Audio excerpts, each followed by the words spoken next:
Salam sejahtera, terima kasih karena bersama dengan saya di Nazilin Unity Channel. Semalam, Zahid Hamidi mendedahkan wujud usaha memujuk Barisan Nasional meninggalkan kerajaan perpaduan untuk membentuk kerajaan baharu.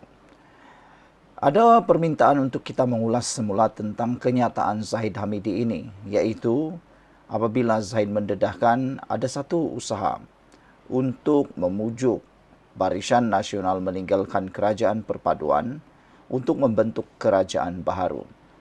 Tidak perlu pilihan raya boleh membentuk kerajaan baharu. Itu sudah pernah berlaku dalam kerajaan Malaysia. Dalam Malaysia, apabila langkah Sheraton berlangsung dan menyebabkan negara huru-hara selama lebih kurang dalam 2-3 tahun. Saudara, jika ini berlaku semula, pastinya tamparan hebat bukan kepada pemimpin-pemimpin, ahli politik, dan ahli parlimen. Yang akan mendapat tamparan hebat ialah rakyat jelata. Apabila keadaan ekonomi mula merudum semula atas ketidaktentuan pelabur. Selain daripada itu, yang akan lebih teruk lagi ialah kesibukan para ahli politik, pentadbir Malaysia, para pentadbir, menteri-menteri dan sebagainya, bukan lagi untuk menumpukan perhatian kekuatan membangunkan Malaysia, tetapi kekuatannya lebih kepada rundingan demi rundingan, rundingan demi rundingan. Cerita tentang hal itu, kita bersyukur kerana Zahid Hamidi juga semalam telah menyatakan bahawa Barisan Nasional tidak akan sekali-kali termakan dengan pujukan tersebut. Pujukan tersebut hanya pujukan yang tidak membawa apa-apa makna. Zahid Hamidi kata tawaran tersebut tidak menimbulkan minat langsung kepada beliau, walaupun di dalam pendedahan tersebut Zahid kata akan dilantik Perdana Menteri daripada Barisan Nasional. Zahid kata dia tidak akan mengkhianati rakan Pakatan Harapan yang telah pun berjuang bersama-sama membangunkan semula Malaysia, memulihkan semula Malaysia. Persoalan paling besar pagi ini ialah siapa dalang yang cuba memujuk Barisan Nasional meninggalkan kerajaan perpaduan ini. Ada dua perkara yang boleh kita ulas di sini. Pertama, siapa yang memujuk? Yang kedua, siapa yang dipujuk?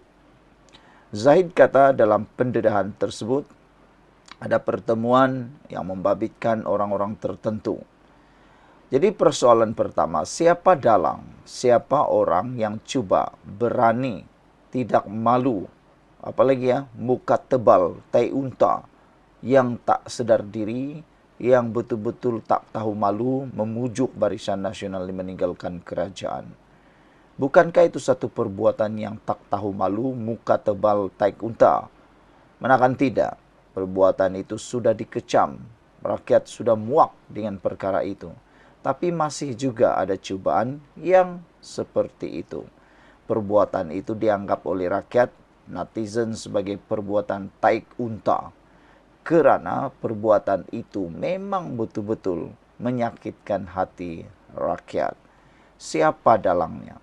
Semalam, pemimpin Perikatan Nasional Ronald Kiandi menyatakan bahawa tiada dalam perbincangan Perikatan Nasional untuk membentuk gagasan tersebut ataupun memujuk Barisan Nasional membentuk kerajaan baharu.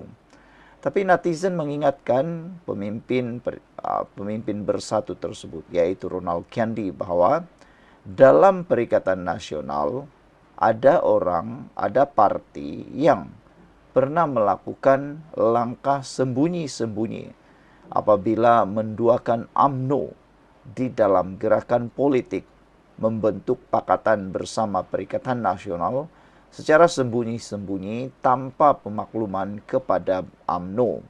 Ini menyebabkan UMNO diduakan. Bermain dua kolam lah. Parti apalagi kalau bukan parti PAS. Persoalannya hari ini ialah kita bukan nak menuduh, tetapi adakah dalang kepada memujuk Barisan Nasional ini adalah daripada komponen Perikatan Nasional, yaitu PAS. Adakah ahli PAS yang menyokong atau memulakan langkah memujuk Barisan Nasional ini? Tidak salahnya untuk kita beranggapan seperti itu, kerana PAS sudah pernah melakukannya semasa semasa pembentukan Pakatan Perikatan Nasional, apabila Barisan Nasional ataupun UMNO betul-betul dikhianati tanpa ada sedikit belas kasihan pun. Mereka dah menubuhkan mufakat nasional, tiba-tiba muncul pula Perikatan Nasional. Itu yang membuatkan Zahid Hamidi, Presiden Parti UMNO, amat terluka dan terguris. Jadi siapa dalang memujuk BN ini? Selain daripada itu, adakah ahli-ahli parlimen tertentu yang terlibat? Perkara kedua, siapa yang dipujuk? Dalam Barisan Nasional, apa yang berlaku ialah ada beberapa kerat pemimpin UMNO atau ahli parlimen UMNO yang pernah bersekongkol untuk menyokong Perikatan Nasional menjadi kerajaan satu ketika dahulu. Kalau tak silap saya, ada 10 hingga 15 orang. Ada 10 hingga 15 orang ahli parlimen Barisan Nasional yang pernah cuba menyokong Perikatan Nasional melalui ketergantungan parlimen ataupun kerajaan selepas PRU 15 dahulu. Apabila ada yang menyokong Perikatan Nasional, khususnya Muhyiddin Yassin menjadi Perdana Menteri. Tapi akhirnya apa yang berlaku, Zahid Hamidi lebih pintar apabila sudah menyatakan terlebih dahulu sokongan kepada Anwar Ibrahim. Sokongan itu melalui penggunaan akta anti lompat parti, iaitu sokongan hanya boleh muncul melalui parti dan bukan secara individu. Jadi siapakah 10 hingga 15 orang ahli parlimen BN yang cuba dipujuk itu? Adakah mereka akan sanggup menyertai pakatan kerajaan baru, membentuk kerajaan baru ini semata-mata untuk mau menghidupkan semula politik mereka? Netizen sebenarnya marah dengan pendedahan ini, pendedahan Zahid Hamidi semalam, kerana kata mereka, tak habis-habis lagikah mahu berbincang tentang politik membentuk kerajaan baru ini?